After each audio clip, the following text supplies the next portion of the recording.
जीवन का हर क्षण निर्णय का क्षण होता है। प्रत्येक पद पर दूसरे पद के विषय में कोई निर्णय करना ही पड़ता है और निर्णय अपना प्रभाव छोड़ जाता है। आज किए गए निर्णय भविष्य में सुख अथवा दुख निर्मित करते हैं, ना केवल अपने लिए, अपने परिवार के लिए भी, आने वाली पीढ़ियों के लिए भी। जब कोई दुविधा सामने आती है तो मन व्याकुल हो जाता है, अनिश्चय से भर जाता है। निर्णय का वो क्षण युद्ध बन जाता है और मन बन जाता है युद्ध भूमि। अधिकतर निर्णय हम दुविधा का उपाय करने के लिए नहीं, केवल मन को शांत करने के लिए लेते हैं। पर क्या कोई दौड़ते हुए भोजन कर सकता है? नहीं। तो क्या युद्ध से जूझता हुआ मन कोई योग्य निर्णय ले पाएगा? वास्तव में शांत मन से जब कोई निर्णय करता है तो अपने लिए सुखद भविष्य बनाता है। किंतु अपने मन को शांत करने के लिए जब कोई निर्णय करता है तो वो व्यक्ति भविष्य में अपने लिए कांटों भरा वृक्ष लगाता है। स्वयं विचार कीजिएगा।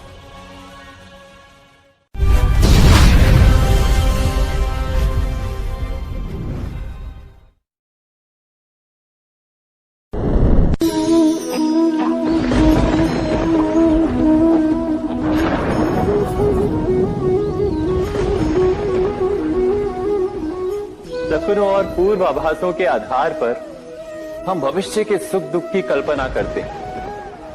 भविष्य के दुख का कारण दूर करने के लिए हम आज योजना बनाते हैं। किंतु कल के संकट को आज निर्मूल करने से हमें लाभ मिलता है या हानि पहुंचती है? ये प्रश्न हम कभी नहीं करते। सत्य तो ये है कि संकट और उसका निवारण साथ जन से, व्यक्ति के लिए भी और सृष्टि के लिए भी। नहीं, आप अपने भूतकाल का स्मरण कीजिए, इतिहास को देखिए। आप तुरंत ही ये जान पाएंगे कि जब जब संकट आता है तब तब उसका निवारण करने वाली शक्ति भी जन्म लेती है। यही तो जगत का चलन है। वस्तुतः संकट ही शक्ति के जन्म का कारण है। प्रत्येक व्यक्ति जब संकट से निकलता है तो एक पद आगे बढ़ा होता है, अधिक चमकता है, आत्मविश्वास से अधिक भरा होता है, न केवल अपने लिए अपितु विश्व के लिए भी। क्या ये सत्य नहीं? वास्तव में संकट का जन्म है एक अवसर का जन्म, अपने आप को बदलने का, अपने विचारों को ऊंचाई पर करने का अवसर, अपनी आत्मा को बलवान और ज्ञान मंडित बनाने का अवसर। जो ये कर पाता है उसे कोई संकट नहीं होता, किंतु जो ये नहीं कर पाता वो तो स्वयं एक संकट है विश्व के लिए। विचार कीजिए।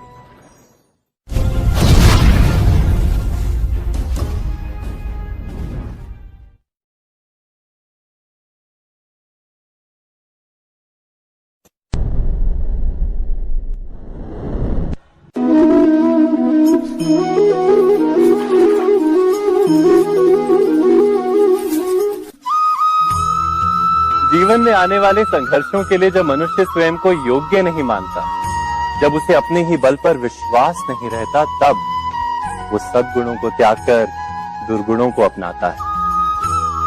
वस्तुतः मनुष्य के जीवन में दुर्जनता जन्म ही तब लेती है जब उसके अंतर में आत्मविश्वास नहीं होता। आत्मविश्वास ही अच्छाई को धारण करता है। ये आत्मविश्वास है क्या?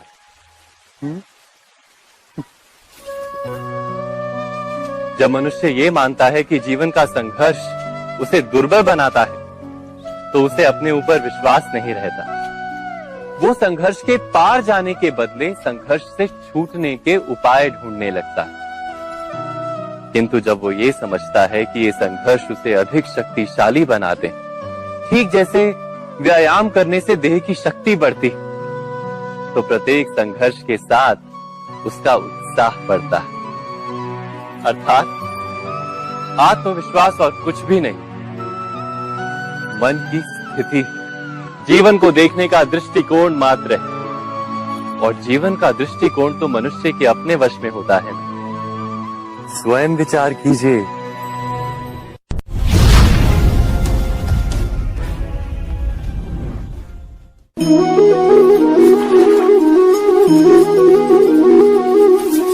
पिता सदा ही अपने संतान के सुख की कामना करते हैं, उनके भविष्य की चिंता करते रहते हैं। इसी कारणवश सदा ही अपने संतानों के भविष्य का मार्ग स्वयं निश्चित करने का प्रयत्न करते रहते हैं। जिस मार्ग पर पिता स्वयं चला है, जिस मार्ग के कंकर पत्थर को स्वयं देखा है, मार्ग की छाया, मार्ग की धूप को स्वयं जाना है, उसी मार्ग पर उसका पुत्र भी चले, यही इच्छा रहती है हर पिता की। निसंदेह उत्तम भावना है ये, किंतु 3 प्रश्नों के ऊपर विचार करना हम भूल ही जाते हैं। कौन से प्रश्न? प्रथम प्रश्न, क्या समय के साथ प्रत्येक मार्ग बदल नहीं जाते? क्या समय सदा ही नई चुनौतियों को लेकर नहीं आता? तो फिर बीते हुए समय के अनुभव नई पीढ़ी को किस प्रकार लाभ दे सकते हैं? दूसरा प्रश्न, क्या प्रत्येक संतान अपने माता पिता की छवि होता है? हाँ, संतानों को संस्कार तो अवश्य माता पिता देते हैं, किंतु भीतर की क्षमता तो ईश्वर देते हैं। तो जिस मार्ग पर पिता को सफलता मिली है, विश्वास है कि उसी मार्ग पर उसकी संतानों को भी सफलता और सुख प्राप्त होगा। तीसरा प्रश्न, क्या जीवन के संघर्ष और चुनौतियां लाभकारी नहीं होती? क्या प्रत्येक नया प्रश्न एक नए उत्तर का द्वार नहीं खोलता?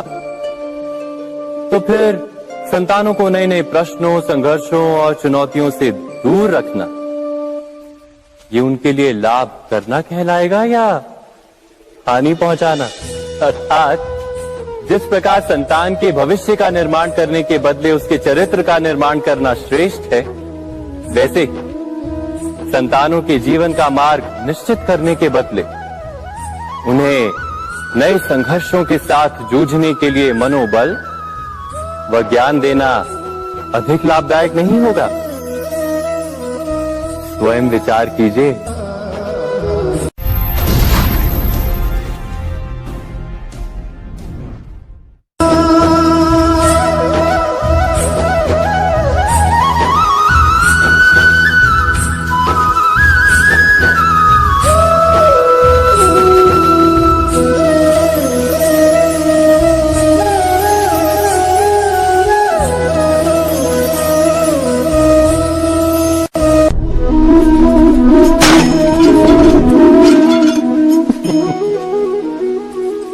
कभी कभी कोई घटना मनुष्य के जीवन की सारी योजनाओं को तोड़ देती और मनुष्य उस आघात को अपने जीवन का केंद्र मान लेता।